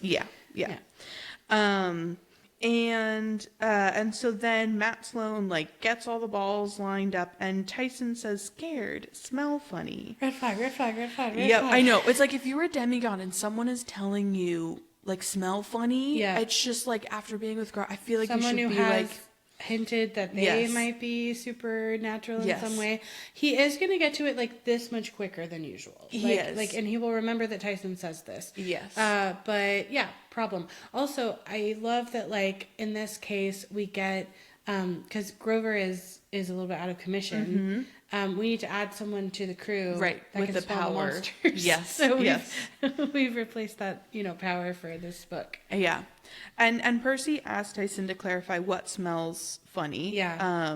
And this is a little jab because he says, because I didn't figure he was talking about himself. Which again, it's like, okay, Percy, we are like, I think Rick Riordan does a good job of setting up from the beginning that this is not a friendship in the way that Percy and Grover were truly really good friends. Percy's thinking is not that different from the other kids at school. He's just not saying the mean part out loud. And he's not sharing his true feelings about how he feels about Tyson. Yeah. And he's only like a pity friend. Yep. He's not like a genuine friend. Yeah. Yeah. And Tyson points at Sloane's new friends and says, them smell funny. Yeah. And like monsters. And Percy even says that the visitors are cracking their knuckles and eyeing us like it was slaughter time. And Percy can't help wondering where they were from, someplace where they fed kids raw meat, and which is like they're and beat them with sticks. And I just wrote yes. Yeah, just like that's accurate, factual. Like it wouldn't surprise me if both of those things are true. Yeah. And Sloane blows the coach's whistle for the game to begin. I know. And Percy's immediately knocked out. He gets a ball straight into his gut. Rough. Sits down hard in the middle of the gym floor. All his other players are just like trying to hide. Yes, trying to flee. Which is also valid. Fair. Like you have absolutely all the valid. jocks, all the popular kids, Sloane. And a whole bunch of new kids. And a whole bunch of new gigantic, scary kids. Yeah. And Tyson yells for Percy to duck and he rolls out of the way as another dodgeball, like whistles past his ear at the speed of sound. So we're getting all these hints at like the power. Supernatural. Yes. But I think that's a good example too of like Tyson's looking out for Percy in this moment. Yep. And this is when Percy starts to notice that the visitor, especially Joe Bob, is looking a lot bigger now, even taller. And he proceeds to say, I hope so, Percy Jackson. I hope so. Oh, because Percy yells at Sloane's team prior to that, hey, you could kill somebody. Yes. And Joe Bob replies, I hope so, Percy Jackson. I hope so. And the way that Joe Bob said Percy's name sent a chill down his back. Yep. And Percy realizes that nobody calls him Perseus except those who knew my true identity, friends, and enemies. And then he remembers what Tyson had said, that they smell funny, and he realizes they are monsters. Which all I'm saying is like he gets there a little bit quicker. Wait, a lot quicker. Compared to where we were at with the Lightning Thief. Like, we put some of that stuff together. Like, I could see him in the first book being like, Perseus. Like, nobody calls me Perseus. Or, like, I could see it taking until the, like, on fire cannonballs. Like, they're in their full giant form, and the on fire cannonballs. Exactly. Like, dodgeballs are out on the field. Exactly. Like, I could see it taking until then in the previous book. Yes. So he gets there before they're, like, in their full form and, like, doing everything that they can at their full power. Well, and then this part where all around Matt Sloan, the visitors are growing in size. They're no longer kids. They're 8-foot-tall giants with wild eyes, pointy teeth, and hairy arms tattooed with snakes, hula women, and Valentine hearts. And I just immediately was picturing Space Jam. Like, you know, when, like, the other team is, like, you know... I haven't seen Space Jam. You haven't seen... Breaking news on the podcast. I've never watched Space Jam. While I am here, I make a promise to you today. We are watching Space Jam. That's wild. When did How you did I watch not Space know that? Jam? I've seen it more than once. It must have been with friends growing up. Yeah. That's so funny. Okay, we will rectify that. For everyone else out there, this part reminded me of Space Jam. Especially because they're playing dodgeball and then Space Jam. You know, we're playing basketball, right? Yeah. Yes. I know some things. Anyway, we'll circle back to that. It's just really hilarious because the audience will not know this, but like 9 times out of 10, I am the one who knows the like cultural reference, and Anna doesn't, and this is a funny reverse. And I'm finding out like live on the podcast. Right. That is so bizarre. Okay. But what I love here, because we don't usually get this, is that Matt Sloan is having sort of the jump scare realization moment, looking around and says, "Whoa, you're not from Detroit," which I love that that's his response. Wait, where in The Lost Hero? Yes. Where do they meet is it in Detroit? It's in Detroit. No, right? it is in Detroit. That's interesting. So they could be from Detroit. They could, yes. They probably are from Detroit. They probably are from Detroit. Yes, you're right. You're totally right. That's either really impressive world building note. Yes. That's like really impressive world building note keeping on Rick Riordan's part. Or he like same-brained himself somehow. Yes. Yeah. To remember that in this book, he established, because he wrote and released, Kane Chronicles before Heroes of Olympus. And I'm blanking on if Magnus Chase was simultaneous. Anyways, it's a lot of lore and specifics to keep track of to remember that you established that you've got, Lystrogonians. Lystrogonians. We're back to pronunciations. Hey, look, it's a long word. It is a long. I can only pronounce it if I'm staring at it. It's honestly one of the longest words I feel like that we get. And then I think that officially tells us that Matt Sloan is not a monster, because I think when you're reading this, it's like you're not sure if he's a Nancy Bobbitt, maybe or not. But in that moment, I feel like you're like, okay, Matt Sloan, mortal bully, and things just got turned up a notch. Yes, yeah.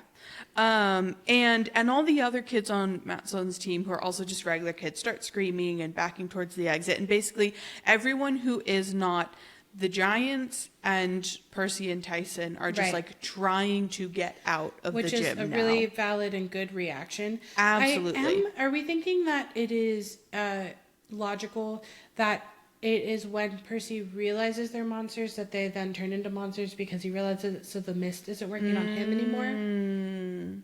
Because I feel like that is a really great question. Because we kind of talked about that last book. Because it's interesting that the mist can work on demigods, right? And how does that happen? He experiences a similar thing with Tyson, where he doesn't ever look like the mist kind of works on him. Like when Annabeth first sees Tyson, she immediately sees him as a Cyclops. But the mist has kind of been working on Percy because he's been letting it. Well, and I think that works in both layers of it, where he's staying distance from Tyson. He is uncomfortable, and that's one of the ways in which he's uncomfortable. Because I feel like that is honestly, if we could take a brief pause and bring it back to the homelessness conversation. Not looking a homeless person in the face, averting your eyes when you're driving and stuff is very common, and I feel like that's what's happening with Percy too. It's he won't look Tyson in the face. There's sort of a metaphor there, because it's also a literal mist thing, but then it's I think there's a metaphor there. The description, when we get to that, or do we already pass? I can't remember. Because he's describing how crooked Tyson's teeth are and stuff, and it's this the messy, dirty, it's often that all of that is I don't want to fully look at it or take it in. Because he doesn't even know what color Tyson's eyes are, because he won't look him in the eye. But he doesn't know that yet.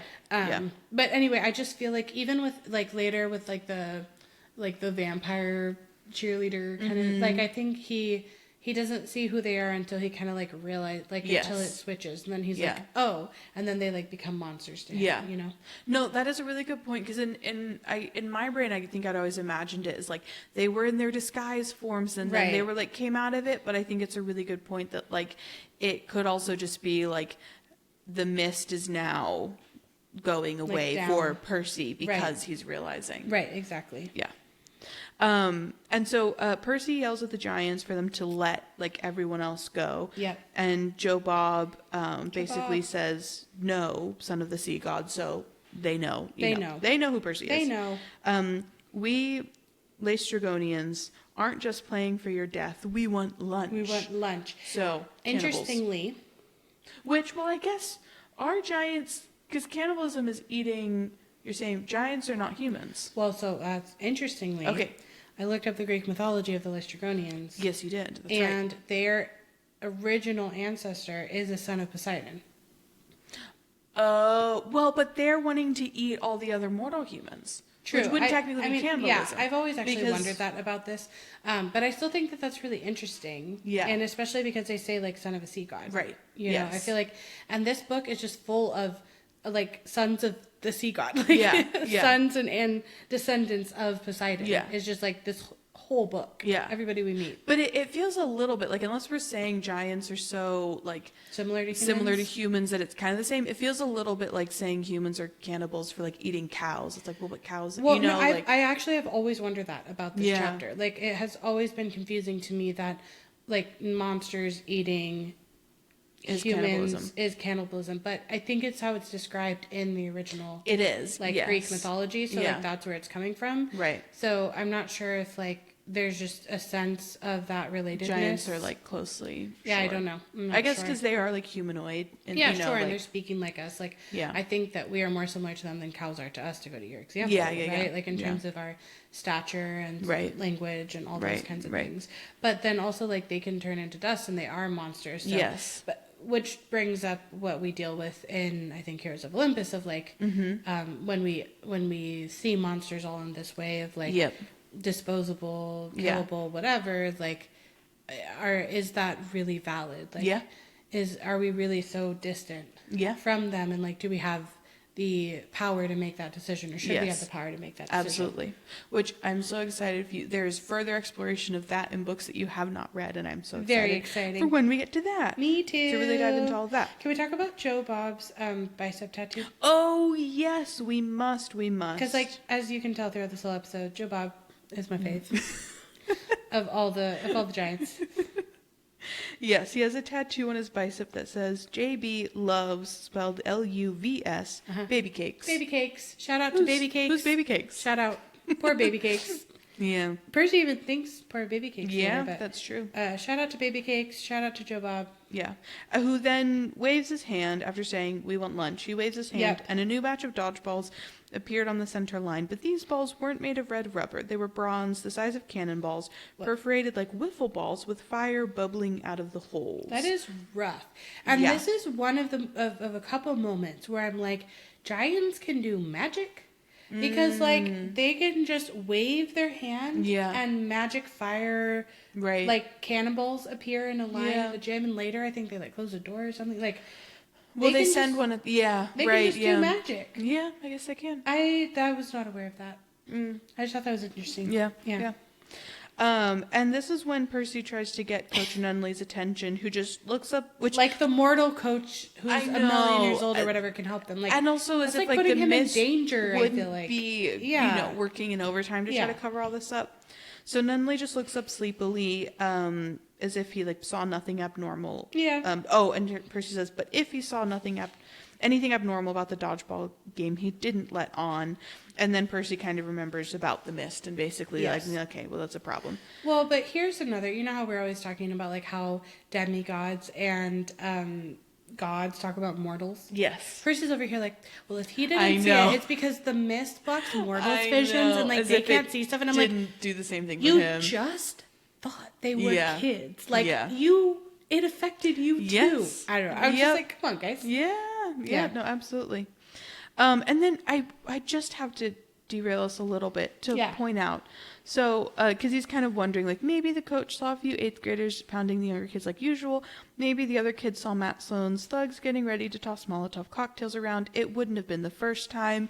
I'm going to need so much more detail and explanation on it wouldn't have been the first time. Yeah. That's Excuse me, what? Wild sentence. Excuse me, what? Yeah, no, I don't understand that sentence. I'm going to need so much Maybe further they're bringing the explanation. stuff from chemistry class over to the gym when they're done. That would make sense. That's the best I can do. That would make sense for the school. Yes. That explains it all. And I hate it. Yeah. And all Coach says is, play nice. So, extremely helpful. Yeah, super. But basically this is when we get kind of, so Percy's trying to like take care of the mortals by telling them to like run and go to the other exit.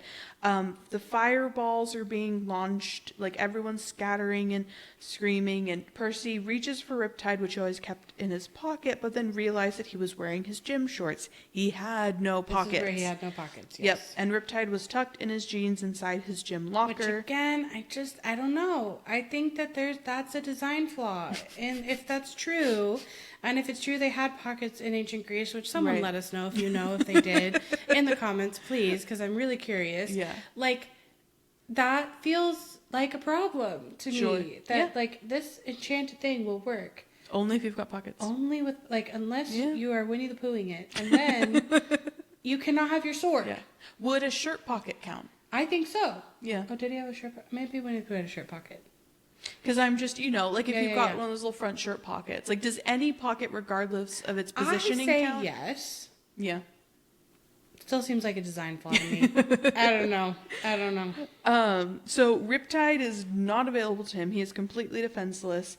And fireballs are like coming shrieking towards him. This is not ideal. We've really gone from like the school year went really great to like we're doing great to like the school is exploding. Just the worst situation that we could be in, I think. And Tyson pushes Percy out of the way. Again. But the explosion still blew Percy head over heels, and he's finding himself sprawled on the gym floor, dazed, his t-shirt peppered with sizzling holes, and all of the two hungry giants are bellowing, "Flesh, hero flesh for lunch." I know. And both take their aim at Percy, and Tyson yells, "Percy needs help." I know. And he jumps in front of Percy as they throw their balls, and Percy screams Tyson. But it was too late. Both balls slammed into him. But no, he caught them. Yeah. And somehow Tyson, who was so clumsy he knocked over lab equipment and broke playground structures on a regular basis, had caught two fiery metal balls speeding toward him at a zillion miles per hour. He sent them hurtling back toward their surprised owners, who screamed "bad" as the bronze spheres exploded against their chests. And those two giants disintegrated in twin columns of flame. A sure sign they were monsters, all right. No kidding. But also, like, what does this mean about Tyson? Like, again, we're just stacking up all the things about Tyson over here. Yes. And to that, like you had said earlier about like the parallel of like Percy thinking he's like protecting Grover, but Grover was his protector. It's like Percy thinking he's been protecting Tyson, but actually in a plethora of ways, Tyson has is like been saving his life. Yes, the whole year. And then immensely in this moment, like Percy would not have survived a like fire-based fight without Tyson, who was like immune to fire. Yes, like, absolutely. But Joe Bob, the cannibal, I feel like it would be eating other giants, but I'm going to get out of the weeds of that one. I've had to since, I swear, this has been a question for years for me. Yeah. Joe Bob wails, "My brothers!" And flexes his baby muscles, cakes. And his baby cakes tattoo ripples. Yeah. And he says, "You will pay for their destruction." And Percy yells for Tyson to look out as another comet hurtled straight towards them. And Tyson just had time to swat it aside. Again, lots of swatting. Swatting. I love, in my brain, it's very intentional on Rick Riordan's part. Yes, Cyclope SWAT. Yep. Cyclops. Cyclops.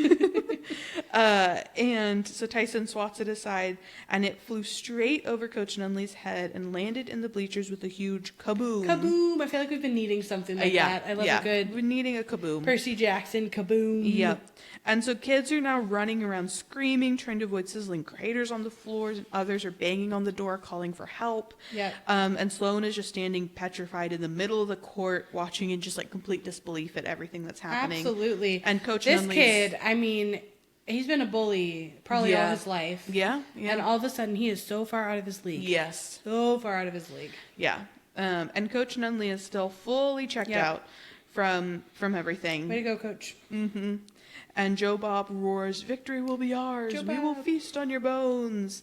And this is when Percy, he's kind of like taking the lay of the land and being like, "We are screwed. Like, this is not going well. I need my sword." And he gets a crazy idea. He runs toward the locker room, tells all of his teammates to get away from the door. Tyson's like basically taking all of the giants on single-handedly at this point. Which is so impressive. Yes, incredibly impressive. So there are two. Tyson's like, he's blasted a couple more into ashes, so there are just two left standing. And a third ball hurtles straight at Percy, and he forces himself to wait 1 Mississippi, 2 Mississippi, before diving aside as the fiery sphere demolished the locker room door. Yes. So it was a smart play of like, okay, let me get them to aim it at me to break through this door that I can't currently get through because it's locked. Which can I say? I think this is a level up Minotaur boar strategy from book 1. Yes, absolutely. Doing a little, because we've already dodged. Yep. Just not dodgeball, but we've dodged in book 1.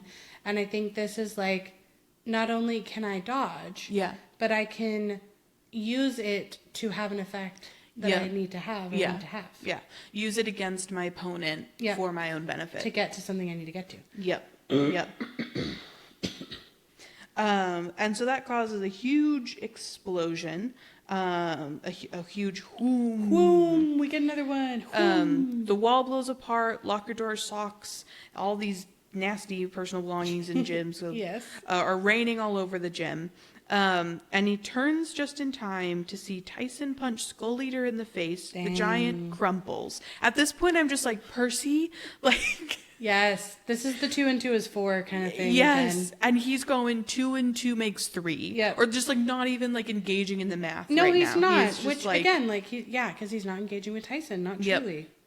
But he does take a moment to like basically not really understand how Tyson could still be alive because this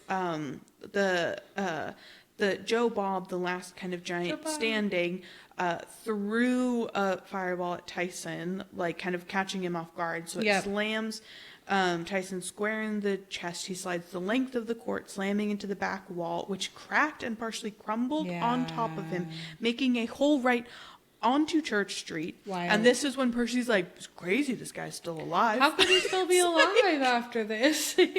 After catching fireballs and hurling them back, after, one like, straight in the chest. How are you not just like, okay, Tyson's good. Like, I don't need to worry. Like, we can ask questions later, but like, I don't need to worry about him taking care of himself and other people in this moment. Yeah, and clearly something magical is happening around Tyson. Yes. And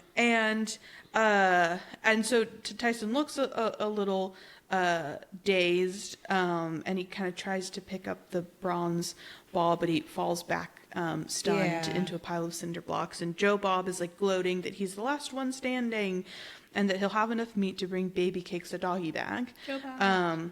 And Joe Bob picks up another ball and aims it at Tyson when Percy yells, "Stop! It's me you want." Yeah.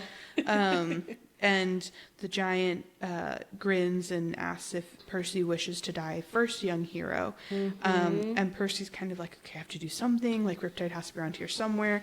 And he sees his jeans in a smoking heap of clothes right by the giant's feet. And Percy's like trying to figure out, like, okay, if only I can get there, like... And he knows it's hopeless, but he charges anyways. And Joe Bob laughs and says, "My lunch approaches," as he raises his arm to throw, and Percy braces himself to die, when suddenly the giant's body went rigid. His expression changed from gloating to surprise. Right where his belly button should have been, his t-shirt ripped open, and he grew something like a horn. No, not a horn, the glowing tip of a blade. Let's go. The ball drops out of his hand, and he stares down at the knife that had just run through him from behind and mutters, "Ow," before bursting into a cloud of green flame, which Percy figured was going to make baby cakes pretty upset. Yeah, poor baby cakes. R.I.P. Joe Bob. Yeah. And with the most incredible reveal, standing in the smoke, was my friend Annabeth. Just the biggest power move entrance. Absolutely. I'm curious. I'd love to know like how she moved through this whole battle situation. But right at the end, when she sees Percy doesn't got it and Tyson doesn't got Percy, comes in from behind with the dagger, while invisible. My nitpicky question was, Joe Bob, giant, very large. I imagine midriff entirety, large. We're working with like a beefy. How does a dagger go through the back to poke through the belly button? So I think to be seen. Only way that works. Oh, her hand followed through. Is that her whole arm is currently in her Joe whole Bob. arm went through. Yes. That and is then the only question way. becomes, how does her arm not catch on fire with the green flames? Like, what kind of green flames are these? Sure. Are they, like, catch fire green flames? Right. Or just, like... Because it's weird, the flames versus the dust. Like, Yeah. some of the other ones turn into dust. Yeah. So, like, that's kind of interesting. Is that is that a function of the dagger in some way when making contact with this particular giant? Like, what is doing that? Why doesn't it hurt Annabeth? Yeah. But I do think her whole arm's got to go through that giant. Oh, I've always wondered, because daggers are not notoriously, like, incredibly long, and hers is, like, one that can, like, fit against her forearm. Like, it's not going to be that long. To be able to go all the way through, and I have never thought about the fact that it's because her whole forearm I think it's got to be. Oh, yeah. yikes. So Yikes. Annabeth is there. Yes, she has arrived. She's made her grand entrance with her face grimy and scratched. She has a ragged backpack slung over her shoulder. Is it still the Waterland one? I don't think so. But Probably it was not. the last one we saw her with. That would be funny. She did like that one. Yeah. Her baseball cap tucked in her pocket, a bronze knife in her hand, and a wild look in her storm gray eyes like she'd just been chased 1,000 miles by ghosts, which she just had been chased 1,000 miles. Yeah, absolutely. And Matt Sloan is kind of finally comes to his senses and dimly recognizes Annabeth and goes, "That's the girl, that's the girl." And am I a supporter in real life of violence as solving, interpersonal Problems. issues? Right. No. Absolutely not. Now, do I love that Annabeth just straight up punches him in the nose and knocks him flat? Absolutely, yes, I do. 100%. I do. And do I fully support it? 100%. Yes, but in real life, would you want someone to do that? No. 0%. But she says, after knocking him flat on his butt, "And you lay off my friend." I know. But now we kind of get the, like, zoom out of, like, the state of everything. Yeah. So the gym is in flames. Kids are still running around screaming. Percy's hearing that sirens are wailing, and there's this garbled voice over the intercom. Finally, somebody. I know. This has gone on for quite a while. Yes. And you can see through the exit doors, through the glass windows in them, the headmaster, Mr. Bonsai, another great name. Love that. Is wrestling with the lock, and a crowd of teachers are piling up behind him. So we're now in the kind of, it was reminding me of how, like, after the St. Louis Arch, like, these moments where, like, big things happened around a lot of mortals. It's like, once the immediate danger is past, you're now grappling with, like, the danger of the mortal world just saw this inexplicable thing happened, and I need to exit immediately. But also, like, it often takes them way too much time, like, the mortals, to be responding to these really big events that need responding to. Yeah. And then Percy is like, "Annabeth," because like we're all like, "Yay, Annabeth!" But Percy's just like, "Annabeth, like how are you here? What's happening?" And he's like, how long have you?" And she's just like, "Pretty much all morning." Like, I feel like she's just like really cool. Like, she's like, "I just killed the last giant. Right. I've been here the whole time." She sheaths her bronze knife and says, "I've been trying to find a good time to talk to you, but you were never alone." And then Percy's realizing that the shadow in the morning out the bedroom window, and he's like, "Oh my God, you were looking in my bedroom window." And this is kind of like our Waterland which is moment a little again. Like, I understand that of, like, I would be deeply uncomfortable for sure. Like, my friend, I'd be like, "Don't do that. Please don't ever do that again." But I feel like with their dynamic especially, it's like in Waterland where she's like, "But then we would be in the love ride together." And he's just like, "You?" Because, like, if Grover was outside his bedroom window, I don't think he'd have the same reaction. No. You know, so I think it's very much it's because that. they have little crushes on each other. Crushes and these awkward moments that make them go, "Oh no." Yeah, oh no. I have been witnessed by the person I like. And then Annabeth is like, "There's no time to explain," but then she's a little red-faced. But that's why it reminds me of Waterland, because, like, in that moment, like, I don't think Annabeth's thinking of it that way. Yeah. And then like when Percy suggests they go down to the ride, he's not thinking of it that way, but then it makes him feel red that, like, Annabeth thinks it, and in this case it makes Annabeth red that Percy says it, you know? Absolutely. And then she's like, "I just didn't want to," and then a woman is screaming there, and now the doors burst open, the adults come in, always too late to do anything. Not that they necessarily could as mortals, but it's just extra, this school where we're not really taking care of kids the way we should be, and then, like, so again, we like the beanbags and the no grades, and we're not so much into the, like, supporting violence and explosions part of this school, I think, as a group. And then this is where we get our first sort of look at how Annabeth is going to think about Tyson at the start here. Yep. She says, meet me outside, which the Hamilton, like, meet him outside. Like, just like when I read it, every time I read that, it was hitting me. And she says, and him, you'd better bring him. And she gives Tyson a look of distaste that Percy doesn't quite understand. Yeah. And this is where we're starting to establish, like, Annabeth's history with Cyclopes. Yes. But we don't know that yet. Yeah. And he's like, what? And she says, no time, hurry. So she goes invisible again, leaving Percy standing alone in the middle of a burning gymnasium when the headmaster came charging in with half the faculty and a couple of police officers. Yeah. I'm like, Percy, how, like, we're here again. It always happens to him. Like, this is his luck. I always have a bit of a moment when Annabeth just gets, like, put on her invisibility cap and just, like, leave. Be like, can you help a little? Can you, like, help, like, usher to the exit, like, or kind of collectively, like, I understand why, like, as another child who's, like, does not attend that school, and she can't fully be seen, but I'm also just, like, clearly your friends need to also get out of there incredibly quickly. Yeah, for sure. And Mr. Bonsai's like, Percy Jackson, what? How? Yeah. And then Tyson's just like, my head hurts. I know. Because, he's got all these cinder blocks that fell on him. And when he took a full cannonball, fiery, to the chest, straight to the chest. Oh my gosh. Yeah. Tyson is like the MVP of this battle for sure. I think Annabeth comes in with the final save, but they couldn't have really gotten to a place where they could have defeated all of the cannibals, which, I had to say. Yeah.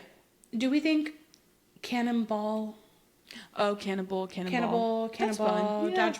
Like, is there something there? Yeah, I feel like there's something there. Yeah. That we picked, dodgeball. Right. I don't know. Yeah. There's just something there. Yeah. I agree. And then Matt Sloan, because bullies are notoriously helpful. Right. Yes. Comes in and says, Percy did it, Mr. Bonsai.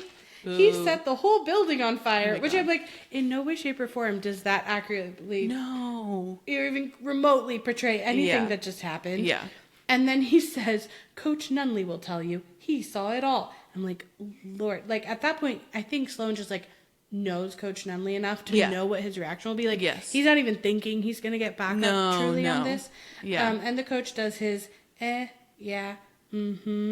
he always does, as he is wont to do. Yep. The other adults turn toward Percy, and he knows they would never believe him, even if he could tell them the truth. Yeah. So he grabs Riptide out of the ruined jeans, still wearing the gym outfit that he didn't want to go outside in. Yep. Told Tyson, come on, and jump through the gaping hole in the side of the building. And with that, we have a very action-packed, exciting second chapter. Yes. And kind of upping the ante if our Mrs. Dodd's Museum battle is our first battle of the Lightning Thief, which I think comes as sort of a surprise or a shock to the system for Percy and the reader. This is like that on steroids. Like, absolutely. This is a very upped ante version of a big battle to start off our book. Yeah. It was just making me think of, like, in D&D, how you can, like, level up. And so your, like, first encounters and stuff will be, like, harder than they were, like, before because you have more power and ability. Sure. It's like Percy, like, gained so much more power and ability and learned so much from that first quest that, like, now his first encounter is more of, like, what would have been a, like, middle to end of book fight for the first book is now, like, an opening chapter 2 battle. I think that's true for the arc of the story. But I think that, like, had Tyson not been there... Oh, absolutely, like, screwed. He's not making it out alive. Didn't actually play dodgeball. No. Like, other than... well, okay, I'll take that back.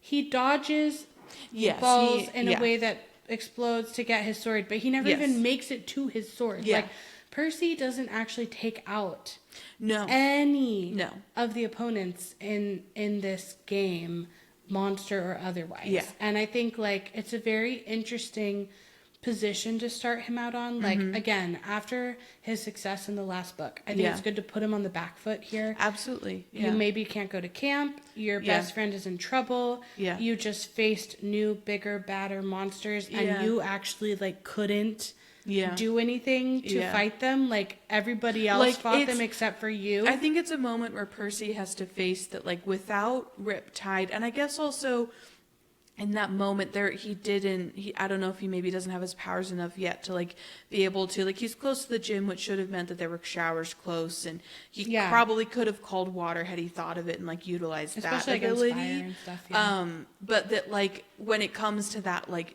handling, like, more, like, melee combat, like, without Riptide, he doesn't really have much if he doesn't also then have access to, like, an easy source of water to use that as a weapon. Absolutely. So I think it's good. I think it's smart to put him on the back foot so that he starts out that way.